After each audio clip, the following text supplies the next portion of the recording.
Hallelujah. Good morning, good morning. ಚೆನ್ನಾಗಿದ್ದೀರಾ? ಎಚ್ಚರಗೊಂಡಿದ್ದೀರಾ? ಬನ್ನಿರಿ, ನಾವು ದೇವರ ವಾಕ್ಯವನ್ನು ಕೇಳೋಣ. ಚಿಕ್ಕ ಪ್ರಾರ್ಥನೆ. ಪರಿಶುದ್ಧ ದೇವರೇ, ನಿಮಗೆ ವಂದನೆಗಳು. ಆಯಾ ದಿನಕ್ಕೆ ತಕ್ಕ ಹಾಗೆ ನಮ್ಮ ಹೃದಯಕ್ಕೆ ಅವಶ್ಯಕವಾಗಿರುವ ಸಂದೇಶಗಳನ್ನು ಕೊಟ್ಟು ನಮ್ಮನ್ನು ಬಲಪಡಿಸಿ ನಡೆಸುತ್ತಾ ಇದ್ದೀರಿ. ನಿಮ್ಮ ವಾಕ್ಯಾನುಸಾರವಾಗಿ ಬದುಕಿ ಫಲಿಸುವ ಹಾಗೆ ನಮ್ಮೆಲ್ಲರಿಗೂ ಸಹಾಯ ಮಾಡಿರೆಂದು ಕ್ರಿಸ್ತನ ನಾಮದಲ್ಲಿ ಬೇಡುತ್ತೇನೆ ತಂದೆಯೇ, ಆಮೇನ್. ರಹಸ್ಯವಾಗಿ ಸುದೀರ್ಘ ಪ್ರಾರ್ಥನೆ ಮಾಡುವವರು ಬಹಿರಂಗವಾಗಿ ಕ್ಲುಪ್ತ ಪ್ರಾರ್ಥನೆಗಳನ್ನು ಮಾಡ್ತಾರಂತೆ. ಅದರಲ್ಲೂ ಇಂತಹ ಅನುದಿನದ ಧ್ಯಾನದಲ್ಲಿ ದೊಡ್ಡ ಪ್ರಾರ್ಥನೆ ಮಾಡ್ತಾ ಕೂತ್ಕೊಂಡ್ರೆ ನೀವು ವಾಕ್ಯ ಹೆಚ್ಚು ಕೇಳುವುದಕ್ಕಾಗೋದಿಲ್ಲ. ಯಾಕೆಂದರೆ ಬೆಳಗ್ಗಿನ ಜಾವ ನೀವು ಹೆಚ್ಚು ಸಮಯ ಕೊಡ್ಲಿಕ್ಕಾಗೋದಿಲ್ವಲ್ಲ. ಉಪವಾಸ ಪ್ರಾರ್ಥನೆಯಲ್ಲಿ ಗಂಟೆಗಳವರೆಗೂ ನಾವು ಪ್ರಾರ್ಥಿಸ್ತಿರ್ತೇವೆ. ನಿನ್ನೆ ಉಪವಾಸ ಪ್ರಾರ್ಥನೆ ಇತ್ತಲ್ಲವೇ? ನಿಮ್ಮ ಚರ್ಚಸ್ಗಳಲ್ಲಿ ಉಪವಾಸ ಪ್ರಾರ್ಥನೆ ನಡೆದಿರುತ್ತೆ ಎಂದು ನಾನು ನಂಬುತ್ತೇನೆ. ಗಂಟೆಗಳವರೆಗೂ ನೀವು ಪ್ರಾರ್ಥಿಸಿರ್ತೀರಿ. ದೇವರು ಅನೇಕ ಪ್ರಾರ್ಥನೆಗಳಿಗೆ ಉತ್ತರ ಕೊಟ್ಟಿರ್ತಾರೆಂದು ನಂಬುತ್ತೇನೆ. ಹೇಗಿದ್ದೀರಿ? ಚೆನ್ನಾಗಿದ್ದೀರಾ? ಆರೋಗ್ಯವಾಗಿದ್ದೀರಾ? ಆನಂದಕರವಾಗಿದ್ದೀರಾ? ಸಂತೃಪ್ತಿ ಉಳ್ಳವರಾಗಿದ್ದೀರಾ? ಈ ನೂತನ ವರ್ಷದಲ್ಲಿ ಏನಾದರೂ ಅಭಿವೃದ್ಧಿಯನ್ನು ಕಾಣುವವರಾಗಿದ್ದೀರಾ? ನೋಡಿ ಪ್ರಿಯರೇ, ನಮಗೆ ಮನಸ್ಸು ಬಹಳ ಚೆನ್ನಾಗಿದ್ರೆ ಶರೀರ ಚೆನ್ನಾಗಿರಲ್ಲ, ಶರೀರ ಚೆನ್ನಾಗಿದ್ರೆ ಮನಸ್ಸು ಚೆನ್ನಾಗಿರಲ್ಲ ಎನ್ನುವ ರೀತಿಯಲ್ಲಿ ಇರ್ತೇವೆ. ನಮ್ಮ ಮನಸ್ಸು ಶರೀರ ಎರಡೂ ಚೆನ್ನಾಗಿದ್ರೆ ಸುತ್ತಲಿನ ಪರಿಸ್ಥಿತಿ ಸರಿಯಾಗಿರಲ್ಲ, ಸುತ್ತಲಿನ ವ್ಯವಸ್ಥೆ ಸರಿಯಾಗಿರಲ್ಲ ಎಂಬ ಇಂತಹ ಯಾವುದೋ ಒಂದು ಕೊರತೆ, ಯಾವುದೋ ಬಾಧೆ ನಮಗುಂಟಾಗುತ್ತಲೇ ಇರುತ್ತೆ.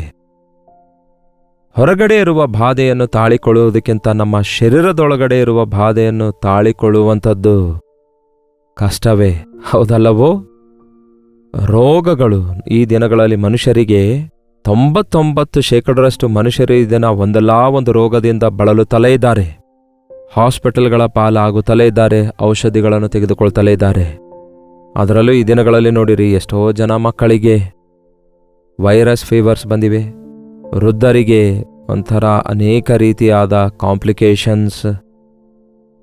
ಅವರು ಡಯಾಬಿಟಿಸ್ ಪೇಷಂಟ್ಸ್ ಆಗಿದ್ದಾರೆ ಹಾಗೂ ಬ್ಲಡ್ ಪ್ರೆಷರಿಂದ ಸಫರ್ ಆಗ್ತಿದ್ದಾರೆ. ಇನ್ನು ಕೆಲವರಿಗೆ ಥೈರಾಯ್ಡ್ ಪ್ರಾಬ್ಲಮ್. ಬಹಳಷ್ಟು ಜನ ಯವನಸ್ಥರಿಗೆ ವಿವಾಹವಾದ ನಂತರ ಕನ್ಸೀವ್ ಆಗುತ್ತಾ ಇಲ್ಲ, ಮಕ್ಕಳು ಹುಟ್ಟುತ್ತಾ ಇಲ್ಲ ಎಂಬ ಪ್ರಾಬ್ಲಮ್, ಫೈಬ್ರಾಯ್ಡ್ ಪ್ರಾಬ್ಲಮ್, ಗರ್ಭದಲ್ಲಿನ ಮಗು ಸರಿಯಾಗಿ ಬೆಳೆಯುತ್ತಾ ಇಲ್ಲ ಎಂದು ಹೇಳುತ್ತಾ ಎಷ್ಟೋ ಜನರು ಮಿಸ್ಕ್ಯಾರೇಜ್ ಆಗುವುದನ್ನು ಕೇಳ್ತಿದ್ದೇವೆ.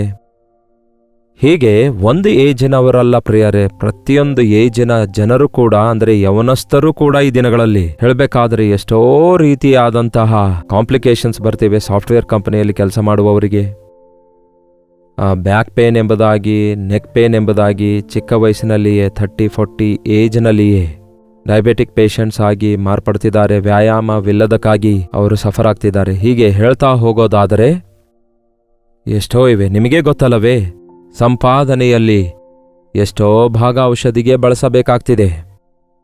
ವೃದ್ಧರು ನನಗೆ ಭೇಟಿಯಾದಾಗೆಲ್ಲ ಹೇಳ್ತಾರೆ, ಗೌರ್ಮೆಂಟ್ ನಮಗೆ ಕೊಡುವ ಪೆನ್ಷನ್ ದುಡ್ಡು ನಮ್ಮ ಔಷಧಿ ಕೊಂಡುಕೊಳ್ಳುವುದಕ್ಕಾಗಿಯೇ ಸಾಕಾಗ್ತಾ ಇಲ್ಲ ಅನ್ನುತ್ತಾರೆ. ಇನ್ನು ಏನ್ ತಿಂದು ಬದುಕಬೇಕನ್ನುತ್ತಾರೆ. ಇಂತಹ ಭಯಂಕರವಾದ ಪರಿಸ್ಥಿತಿಗಳು ಯಾಕೆ ಬಂದವು ಪ್ರಿಯರೇ? ನಮಗೆ ರೋಗಗಳು ಯಾಕೆ ಬಂದಿವೆ? ಪಾಪದಿಂದ ಬಂದಿವೆಯೋ ಎಂಬ ಅನುಮಾನ ಇರೋದಾದರೆ 30ನೇ ಅಧ್ಯಾಯದಲ್ಲಿ ವಾಕ್ಯ ಏನು ಹೇಳ್ತದೆ ಎಂಬುದಾಗಿ ಒಮ್ಮೆ ನಾವು ನೋಡಿಕೊಳ್ಳೋಣ ಬನ್ನಿ. ಇದರಲ್ಲಿ 12ನೇ ವಚನ ನೋಡೋಣ ಬನ್ನಿ. ಯೆಹೋವನು ಇಂತೆನ್ನುತ್ತಾನೆ, ನಿನ್ನ ಗಾಯವು ಗುಣ ಹೊಂದದು, ನಿನ್ನ ಬಾಸುಂಡೆಯು ಘೋರವಾಗಿದೆ, ನಿನ್ನ ಅಪರಾಧವು ಹೆಚ್ಚಿ ಪಾಪಗಳು ಬಹಳವಾದದ್ದರಿಂದ ನಾನು ಶತ್ರುವಾಗಿ ನಿನ್ನನ್ನು ಹೊಡೆದೆನು, ಕ್ರೂರವಾಗಿ ದಂಡಿಸಿದೆನು. 15ನೇ ವಚನ. ಅಯ್ಯೋ, ನೋವು ನಿಲ್ಲದು ಎಂದು ನಿನ್ನ ವ್ರಣಕ್ಕಾಗಿ ಏಕೆ ಅರ್ಚಿಕೊಳ್ಳುತ್ತೆ? ನಿನ್ನ ಅಪರಾಧವು ಹೆಚ್ಚಿ ಪಾಪಗಳು ಬಹಳವಾದುದರಿಂದ ನಿನಗೆ ಇದನ್ನೆಲ್ಲ ಮಾಡಿದೆನು. ಅಂದರೆ ದೇವರೇ ರೋಗ ಕಳಿಸುತ್ತಾರಾ ಅನ್ಬಹುದೇನೋ? ಕೇಳಿ ಪ್ರಿಯರೇ, ದೇವರು ರೋಗಗಳನ್ನು ಕಳಿಸಲ್ಲ. ಆದರೆ ನಾವು ರೋಡ್ ಮೇಲೆ ಹೋಗುವಾಗ ಆಕ್ಸಿಡೆಂಟ್ ಆಗ್ತಾವಾ ಅನ್ನೋದಾದ್ರೆ ಆಗ್ತವೆ. ಯಾಕೆ ಆಗ್ತವೆ? ಹೆಚ್ಚು ಯಾವಾಗ ಆಗ್ತವೆ? ಓವರ್ ಸ್ಪೀಡ್ ಆಗಿ ಹೋಗುವಾಗ. ನೋಡಿ ಪ್ರಿಯರೇ, ರೋಡ್ ರೂಲ್ಸ್ ಫಾಲೋ ಮಾಡಲಾರದವರಿಗೆ, ಸಿಗ್ನಲ್ಸ್ ಫಾಲೋ ಮಾಡಲಾರದವರಿಗೆ, ರ್ಯಾಶ್ ಆಗಿ ಡ್ರೈವ್ ಮಾಡುವವರಿಗೆ ಆಕ್ಸಿಡೆಂಟ್ ಆಗ್ತವೆ. ಆದರೆ ಎಲ್ಲರಿಗೆ ಯಾಕೆ ಆಗ್ತವೆ? ಆ ಕಾನೂನುಬದ್ಧವಾಗಿ ಸ್ಟಾಪ್ ಅಂದಾಗ ನಿಲ್ಲಬೇಕು. ಇಲ್ಲ ನಾನು ಹೋಗ್ತೇನನ್ನುವಾಗ ಅವನು ತಪ್ಪದೇ ಆಕ್ಸಿಡೆಂಟ್ ಪಾಲಾಗ್ತಾನೆ. ಹಾಗೆಯೇ ದೇವರು ನಮ್ಮನ್ನು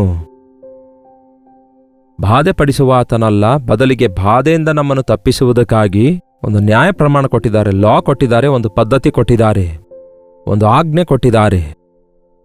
ನನ್ನನ್ನು ಪ್ರೀತಿಸಿ ನನ್ನ ಆಜ್ಞೆಗಳನ್ನು ಕೈಕೊಂಡು ನಡೆಯಿರಿ, ಆಗ ಸುರಕ್ಷಿತರಾಗಿದ್ದು ಆಶೀರ್ವದಿಸಲ್ಪಡ್ತೀರಿ ಅಂದಿದ್ದಾರೆ ದೇವರು. ಆದರೆ ಮನುಷ್ಯ ತನ್ನ ಶರೀರ ಮಿಸ್ಯೂಸ್ ಮಾಡಿಕೊಳ್ತಿದ್ದಾನೆ. ಕೇಳ್ತಾ ಇದ್ದೀರಾ? ನಿಮ್ಮ ದೇಹವು ದೇವರ ಆಲಯವಾಗಿದೆ ಎಂದು ನಿಮಗೆ ಗೊತ್ತಿಲ್ಲವೋ? ಯಾವನಾದರೂ ನನ್ನ ಆಲಯವನ್ನು ಹಾಳು ಮಾಡುವುದಾದರೆ ನಾನು ಅವನನ್ನು ಹಾಳು ಮಾಡ್ತೇನೆ ಅಂದಿದ್ದಾರೆ ದೇವರು. ಅಂದರೆ ನೀವೇ ಹಾಳಾಗಿ ಹೋಗ್ತೀರಿ. ಚಿಕ್ಕ ವಯಸ್ಸಿನಲ್ಲಿ ಯವನ ಕಾಲದಲ್ಲಿ ಇಷ್ಟ ಬಂದಂತೆ ಜೀವಿಸಿದವನು ವೃದ್ಧಾಪ್ಯದಲ್ಲಿ ಅದರ ಫಲ ಕೊಯ್ಯುವುದಿಲ್ಲವೋ? ಎಷ್ಟೋ ಜನರು ಆರೋಗ್ಯ ಸೂತ್ರ ಪಾಲಿಸದೆ ಇಷ್ಟ ಬಂದ ರೀತಿಯಲ್ಲಿ ತಿಂದು, ಕಂಡಿದ್ದೆಲ್ಲ ಕುಡಿದು, ಇಷ್ಟ ಬಂದ ರೀತಿಯಲ್ಲಿ ಬದುಕಿ ತಮ್ಮ ಜೀವಿತ ಹಾಳು ಮಾಡಿಕೊಳ್ತಾ ಇಲ್ಲ. ತಾಯಂದಿರು ನೋಡಿ, ಎಷ್ಟು ಜನ ಸರಿಯಾದ ಆಹಾರ ಸೇವನೆ ಮಾಡಲ್ಲ, ಸರಿಯಾಗಿ ದೇವರ ಸನ್ನಿಧಿಯಲ್ಲಿ ಕಾಲ ಕಳೆಯುವುದಿಲ್ಲ. ಗರ್ಭವತಿ ಆದರೂ ಕೂಡ ಸೆಲ್ಫೋನ್ ಹಿಡ್ಕೊಂಡು ಅದರಲ್ಲೇ ಏನೇನೋ ಸಮಯ ವ್ಯರ್ಥ ಮಾಡ್ತಿರ್ತಾರೆ. ಅದಕ್ಕೆ ಅದರ ಪ್ರಭಾವ ಗರ್ಭದಲ್ಲಿರುವಂತಹ ಶಿಶುವಿನ ಮೇಲೆಯೂ ಕೂಡ ಬೀಳುತ್ತಿದೆ. ನಿಮ್ಮಲ್ಲಿ ಯಾರಾದರೂ ಅನಾರೋಗ್ಯವಾಗಿದ್ದೀರಾ? ನಮಗೆ ಒಂದು ದಿನಕ್ಕೆ ಎಷ್ಟೋ ಪ್ರಾರ್ಥನಾ ಮನವಿಗಳು ಬರ್ತವೆ. ಕನಿಷ್ಠ 1500 2000 ವರೆಗೂ ವಾಟ್ಸಪ್ ಮೆಸೇಜ್ಗಳು ಈ ಸಂದೇಶ ಕೇಳಿದವರು ಕಳಿಸುತ್ತಾರೆ. ನೂರಾರು ಫೋನ್ ಕರೆಗಳು ಕೂಡ ಈ ಕಾರ್ಯಕ್ರಮ ವೀಕ್ಷಿಸಿದವರು ನಮಗೆ ಮಾಡ್ತಾರೆ. ನಾವು ಅವರ ಮನವಿಗಳೆಲ್ಲ ಅನಲೈಸ್ ಮಾಡುವಾಗ ಯಾರ್ಯಾರು ಯಾವ್ಯಾವ ಮನವಿಗಾಗಿ ಪ್ರಾರ್ಥಿಸಿರಿ ಎಂದು ಕೇಳಿದ್ದಾರೆಂದು ನಮ್ಮ ಬ್ರದರ್ಸ್ ನನಗೆ ಬರೆದು ಕೊಡ್ತಾರೆ. ಅವುಗಳನ್ನು ಗಮನಿಸಿದಾಗ 90% ರೋಗವಾಸಿಯಾಗುವಂತೆ ಪ್ರಾರ್ಥಿಸಿರಿ ಎಂಬ ಮನವಿಯೇ ಇರುತ್ತವೆ. ಇನ್ನು ಕೆಲವರಿಗೆ ಆರ್ಥಿಕ ತೊಂದರೆಗಳು, ಇಂತಹ ಬಹಳಷ್ಟು ಮನವಿಗಳಿರ್ತವೆ. ಹೆಚ್ಚು ಶೇಕಡರಷ್ಟು ಬಾಧೆ ಪಡುವವರು ಶಾರೀರಿಕವಾದ ರೋಗದಲ್ಲಿ. ಗೊತ್ತು ಪ್ರಿಯರೇ, ದೇವರಿಗೆ ಗೊತ್ತು ಪಾಪವು ಕೊಡುವ ಸಂಬಳ ಮರಣವೆಂದು, ಶರೀರದಿಂದ ಮಾಡುವ ಪಾಪದಿಂದ ಬರುವ ರೋಗವೆಂದು. ಅದಕ್ಕೋಸ್ಕರವೇ ಯೇಸು ಕ್ರಿಸ್ತನು ನಮಗೋಸ್ಕರ ಈ ಲೋಕಕ್ಕೆ ಬಂದು ಆತನಿಗೆ ಉಂಟಾದ ಬಾಸುಂಡೆಗಳಿಂದ ನಮಗೆ ಸ್ವಸ್ಥತೆಯನ್ನುಂಟು ಮಾಡುವುದಕ್ಕಾಗಿ ನಮ್ಮ ಮೇಲೆ ಬರಬೇಕಾದ ಶಿಕ್ಷೆಯನ್ನು ಆತನು ಹೊತ್ತುಕೊಂಡು ಆತನ ನಾಮದಲ್ಲಿ ಈ ದಿನ ನಮಗೆ ಸ್ವಸ್ಥತೆಯನ್ನುಂಟು ಮಾಡಿದ್ದಾನೆ. ನಿಮ್ಮನ್ನು ಸ್ವಸ್ಥಪಡಿಸುವ ಯೆಹೋವನು ನಾನೇ ಅನ್ನುತ್ತಾರೆ ದೇವರು. ಈ ಲೋಕದಲ್ಲಿ ಎಲ್ಲರಿಗೂ ಬರ್ತವೆ ರೋಗಗಳು. ಆದರೆ ನೀವು ಯೇಸುವನ್ನು ನಂಬುವುದಾದರೆ, ನಿಮ್ಮ ದೇಹವನ್ನು ದೇವರ ಆಲಯವಾಗಿ ಕಾಪಾಡಿಕೊಳ್ಳೋದಾದರೆ, ನಿಮ್ಮ ಸ್ಥಾನದಲ್ಲಿ ನಿಮಗಾಗಿ ಮರಣ ಹೊಂದಿರುವಂತಹ ಯೇಸುವಿನಲ್ಲಿ ನಂಬಿಕೆ ಇಟ್ಟು ನಿಮ್ಮ ಪಾಪಗಳಿಗಾಗಿ ಪಶ್ಚಾತ್ತಾಪಪಟ್ಟು ಬಿಟ್ಟುಬಿಡೋದಾದರೆ ಆತನು ನಿಮ್ಮನ್ನು ಸ್ವಸ್ಥಪಡಿಸ್ತಾನೆ. ಈ ಐಗುಪ್ತ್ಯರ ರೋಗ ನಿಮಗೆ ಬರದಂತೆ ಕಾಪಾಡ್ತಾರೆ. ಒಮ್ಮೆ ನೋಡೋಣ ಬನ್ನಿರಿ, ವಿಮೋಚನೆ ಕಾಂಡ 15ನೇ ಅಧ್ಯಾಯ. ಅಷ್ಟಕ್ಕೂ ನೀವು ಬೈಬಲ್ ಹತ್ತಿರ ಇಟ್ಕೊಂಡು ಬೈಬಲ್ ತೆರೆದು ವಾಕ್ಯ ಕೇಳ್ತಾ ಇದ್ದೀರಾ, ಇಲ್ಲವೇ ಸುಮ್ಮನೆ ಕೇಳಿ ಬಿಟ್ಟು ಬಿಡುವಂಥವರಾಗಿದ್ದೀರಾ? ನಿಮ್ಮ ಹೃದಯದಲ್ಲಿಯೂ ಬೈಬಲ್ ಇಟ್ಕೊಳ್ರಿ, ಕೈಯಲ್ಲಿ ಒಂದು ಬೈಬಲ್ ಇಟ್ಕೊಳ್ರಿ, ಒಂದು ಚಿಕ್ಕ ಪುಸ್ತಕ ಇಟ್ಕೊಂಡು ಈ ಎಲ್ಲಾ ವಚನಗಳನ್ನು ನೋಟ್ ಮಾಡಿಕೊಳ್ಳಿ. ವಿಮೋಚನೆ ಕಾಂಡ 15ನೇ ಅಧ್ಯಾಯ 26ನೇ ವಚನ. ನೀವು ನಿಮ್ಮ ದೇವರಾದ ಯೆಹೋವನ ಮಾತನ್ನು ಶ್ರದ್ಧೆಯಿಂದ ಕೇಳಿ ಆತನ ದೃಷ್ಟಿಗೆ ಸರಿಬೀಳುವುದನ್ನು ಮಾಡಿ ಆತನ ಆಜ್ಞೆಗಳಿಗೆ ವಿಧೇಯರಾಗಿದ್ದು ಆತನ ಕಟ್ಟಳೆಗಳನ್ನೆಲ್ಲ ಅನುಸರಿಸಿ ನಡೆದರೆ, ನೋಡ್ತಾ ಇದ್ದೀರಾ, ಸ್ವಸ್ಥತೆ ಬೇಕನ್ನುತ್ತಾ ಇದ್ದೇವೆ ಹೊರತು, ನಿಮಗೆ ಸ್ವಸ್ಥತೆ ಬೇಕಾದರೆ ದೇವರ ದೃಷ್ಟಿಗೆ ಸರಿಬೀಳುವುದನ್ನು ಮಾಡಿ ಆತನ ಆಜ್ಞೆಗಳಿಗೆ ವಿಧೇಯರಾಗಿದ್ದು, ಏನಂತೆ, ಆತನ ಆಜ್ಞೆಗಳಿಗೆ ವಿಧೇಯರಾಗಿದ್ದು ಆತನ ಕಟ್ಟಳೆಗಳನ್ನೆಲ್ಲ ಅನುಸರಿಸಿ ನಡೆಯುವುದಾದರೆ ನಾನು ಐಗುಪ್ತ್ಯರಿಗೆ ಉಂಟು ಮಾಡಿದ ವ್ಯಾಧಿಗಳಲ್ಲಿ ಒಂದನ್ನು ನಿಮಗೆ ಬರಗೊಡಿಸುವುದಿಲ್ಲ. ಯೆಹೋವನೆಂಬ ನಾನೇ ನಿಮಗೆ ಆರೋಗ್ಯದಾಯಕನು. ಇದರ ಇಬ್ರಿಯ ಪದ ಯೆಹೋವ ರಾಫಾ, ನಿನ್ನನ್ನು ಸ್ವಸ್ಥಪಡಿಸುತ್ತೇನೆ ಎಂದರ್ಥ. ಅದರ ಡೀಪರ್ ಮೀನಿಂಗ್ ಒಳಗಡೆ ಹೋಗೋದಾದರೆ, ಒಂದು ಹರಿದು ಹೋಗಿರುವ ವಸ್ತ್ರವನ್ನು ಹೇಗೆ ನಾವು ಹೊಲಿಯುತ್ತೇವೋ ಅದೇ ರೀತಿಯಾಗಿ ನೀವು ಕೂಡ ವ್ಯಾಧಿಗಳಿಂದ ನೀವು ಹರಿಯಲ್ಪಟ್ಟವರಾಗಿರೋದ್ರಿಂದ, ಗಾಯಗಳಿಂದ ನೀವು ತುಂಬಲ್ಪಟ್ಟವರಾಗಿರೋದ್ರಿಂದ ನಿಮ್ಮ ಗಾಯಗಳನ್ನು ನಾನು ಕಟ್ಟುತ್ತೇನೆ, ಹೊಲಿಯುತ್ತೇನೆ. ದೇವರು ಹೇಳ್ತಾರೆ, ನಿಮ್ಮನ್ನು ನಾನು ಸ್ವಸ್ಥಪಡಿಸುತ್ತೇನೆ. 147ನೇ ಕೀರ್ತನೆಯಲ್ಲಿ ದೇವರು ಹೇಳ್ತಾರೆ, ಮುರಿದ ಮನಸ್ಸುಳ್ಳವರನ್ನು ವಾಸಿ ಮಾಡುತ್ತೇನೆ, ಅವರ ಗಾಯಗಳನ್ನು ಕಟ್ಟುತ್ತೇನೆ ಎಂಬುದಾಗಿ. ಈ ದಿನ ಶಾರೀರಿಕ ರೋಗಗಳಿಗಿಂತ ಅನೇಕರಿಗೆ ಹೃದಯ ಚೆದರಿ ಹೋಗುವಂತಹ ವೇದನೆಗಳಿವೆ ಪ್ರಿಯರೇ. ಡಿಪ್ರೆಷನ್ನಲ್ಲಿದ್ದಾರೆ, ಭಯಾಂದೋಲನೆಯಲ್ಲಿದ್ದಾರೆ, ಕಳವಳಗಳಲ್ಲಿದ್ದಾರೆ, ಮಾನಸಿಕ ವ್ಯವಸ್ಥೆ ಕೆಟ್ಟು ಹೋಗಿದೆ. ಎಷ್ಟೋ ಜನ ಈ ದಿನ ಡಿಪ್ರೆಷನ್ಗೆ ಒಳಗಾಗ್ತಿದ್ದಾರೆ, ಕುಗ್ಗಿ ಹೋಗಿದ್ದಾರೆ, ಅದು ವಿಪರೀತಗೊಂಡು ಹುಚ್ಚರಂತೆ ವರ್ತಿಸ್ತಿದ್ದಾರೆ. ಆದರೆ ದೇವರು ಹೇಳ್ತಾರೆ, ನಾನು ನಿಮ್ಮನ್ನು ಕಟ್ಟುತ್ತೇನೆ, ಹೊಲಿಯುತ್ತೇನೆ, ನಿಮ್ಮ ಗಾಯಗಳನ್ನು ಮುಚ್ಚುತ್ತೇನೆ. ನಾನು ಶಿಲುಬೆಯ ಮೇಲೆ ಸುರಿಸಿದ ರಕ್ತವನ್ನು ಸುರಿಸಿ ನಿಮ್ಮ ಗಾಯಗಳನ್ನೆಲ್ಲ ಕಟ್ಟುತ್ತೇನೆ. ನಿಮಗಾಗಿ ಶಿಲುಬೆ ಮೇಲೆ ಗಾಯಗೊಂಡಿರುವ ನನ್ನ ಹಸ್ತವನ್ನು ನಿಮ್ಮ ಮೇಲಿಟ್ಟು ಹರಿದು ಹೋಗಿರುವಂತಹ ಹಾಳಾಗಿ ಹೋಗಿರುವ ನಿಮ್ಮ ಅವಯವಗಳನ್ನು, ನಿಮ್ಮ ಅನಾರೋಗ್ಯದ ಸ್ಥಿತಿಯನ್ನು ನಾನು ವಾಸಿ ಮಾಡ್ತೇನೆ ಅನ್ನುತ್ತಾರೆ. ನಂಬಿ ಪ್ರಿಯರೇ, ಅದು ಹೇಗೆ? ಆಪರೇಷನ್ ಥಿಯೇಟರ್ ಒಳಗೆ ಹೋಗಲಾರದಂತೆಯೇ, ಯಾವುದೇ ದೊಡ್ಡ ಪ್ರೊಸೀಜರ್ ಅಗತ್ಯವಿಲ್ಲದಂತೆಯೇ, ಯಾವುದೇ ಪೇಮೆಂಟ್ ಮಾಡಲಾರ್ದ ಹಾಗೆ, ದುಡ್ಡು ಕಟ್ಟಲಾರ್ದ ಹಾಗೆಯೇ ಆತನಲ್ಲಿ ನೀವು ನಂಬಿಕೆ ಇಟ್ಟು ನಿಮ್ಮ ತಪ್ಪನ್ನು ಒಪ್ಪಿಕೊಳ್ಳುವುದಾದರೆ ದೇವರು ನಿಮ್ಮ ಗಾಯಗಳನ್ನು ಕಟ್ಟುವ ಆತನಾಗಿದ್ದಾರೆ. ಆತನು ಮುರಿದ ಮನಸ್ಸುಳ್ಳವರನ್ನು ವಾಸಿ ಮಾಡುತ್ತಾನೆ, ಅವರ ಗಾಯಗಳನ್ನು ಕಟ್ಟುವ ಆತನಾಗಿದ್ದಾನೆ. ನೀವು ನಿಮ್ಮ ಗಾಯಗಳಿಂದಲೇ ಅಂಜಿ ಕೂತ್ಕೊಳ್ಳೋದ್ರಿಂದ ಯಾವ ಪ್ರಯೋಜನವಿಲ್ಲ. ಅಯ್ಯೋ ಅಮ್ಮ ಅನ್ನೋದ್ರಿಂದ ನಿಮ್ಮ ಗಾಯ ವಾಸಿಯಾಗಲ್ಲ. ನೀವು ನಿಮ್ಮ ತಪ್ಪನ್ನು ಒಪ್ಪಿಕೊಳ್ಳುವುದಾದರೆ ನಾನು ನಿಮ್ಮನ್ನು ಸ್ವಸ್ಥಪಡಿಸ್ತೇನೆ ಅನ್ನುತ್ತಾರೆ. ಅದೇ ರೀತಿ ಯೆರೆಮೀಯ 30:17 ಕೂಡ ಹೇಳುತ್ತೆ, ಇಗೋ ಇದು ಚೀಯೋನ್, ಯಾರಿಗೂ ಬೇಡವಾಗಿರುವ ನಗರಿ ಎಂದು ಜನರು ಹೇಳಿ ನಿನ್ನನ್ನು ಭ್ರಷ್ಟಳೆಂದದ್ದನ್ನು ನಾನು ಸಹಿಸಲಾರೆ. ಅಂದರೆ ಒಂದು ಸಮಯ ಬಂದಾಗ ನಾವು ರೋಗದ ಪಾಲಾದಾಗ, ನೋಡಿ ಪ್ರಿಯರೇ, ನಮ್ಮ ಪ್ರಿಯರು 1 ದಿನ 2 ದಿನ 1 ವಾರ 2 ವಾರ ಇರ್ತಾರೇನೋ ನಮ್ಮೊಂದಿಗೆ. ಆದರೆ ನಾವು ಮಂಚ ಹಿಡಿಯುವುದಾದರೆ ಹೆತ್ತ ಮಕ್ಕಳು ಕೂಡ ಈ ದಿನ ಯಾವಾಗ ಸಾಯ್ತಾರೆ, ಇವರು ಯಾವಾಗ ನಮ್ಮನ್ನು ಬಿಟ್ಟು ಹೋಗ್ತಾರೆ, ಇಲ್ಲವೇ ಯಾವ ಆಶ್ರಮದಲ್ಲಿ ಸೇರಿಸಬೇಕೆಂಬ ಆಲೋಚನೆಯಲ್ಲಿರ್ತಾರೆ. ಕೆಲವೊಂದು ಜನರಿಗೆ ಹುಟ್ಟಿರುವ ಮಕ್ಕಳು ಅಂಗವಿಕಲರಾಗಿ ಅಥವಾ ಮೆಂಟಲಿ ರಿಟೈರ್ಡ್ ಆದಂಥವ್ರು ಇರುವಾಗ, ಫಿಸಿಕಲಿ ಚಾಲೆಂಜ್ಡ್ ಆಗಿರುವಾಗ ಅವರನ್ನು ಕರ್ಕೊಂಡೋಗಿ ಯಾವುದೋ ಆಶ್ರಮದಲ್ಲಿ ಸೇರಿಸಬೇಕೆಂಬುದಾಗಿ ಬಯಸ್ತಾರೆ. ಆದರೆ ಯಾರು ಕೂಡ ಬಾಧಿತರನ್ನು ಸೇರಿಸಿಕೊಳ್ಳೋದಿಲ್ಲ, ಸೇವೆ ಮಾಡೋದಿಲ್ಲ, ಪ್ರೀತಿಸೋದಿಲ್ಲ, ಲಕ್ಷಿಸೋದಿಲ್ಲ. ಮಾನವ ಬುದ್ಧಿಯೇ ಅದು. ಆದರೆ ಯೇಸು ಹೇಳ್ತಾರೆ, ನೀವು ಪಾಪ ಮಾಡಿ ಅಸಹ್ಯವಾಗಿದ್ದೀರಿ, ನೀವು ಪಾಪ ಮಾಡಿದ್ದರಿಂದ ನಿಮ್ಮ ಸಂತಾನಕ್ಕೆ ನೀವು ಶಾಪವಾಗಿದ್ದೀರಿ. ಆದರೆ ನಿಮಗೆ ಗುಣಪಡಿಸಿ ನಿಮ್ಮ ಬಾಸುಂಡೆಗಳನ್ನು ವಾಸಿ ಮಾಡುವೆನು ಎಂದು ದೇವರು ಹೇಳ್ತಾರೆ. ದಯವಿಟ್ಟು ಈ ಮಾತನ್ನು ವಾಗ್ದಾನವಾಗಿ ತೆಗೆದುಕೊಳ್ಳ್ರಿ.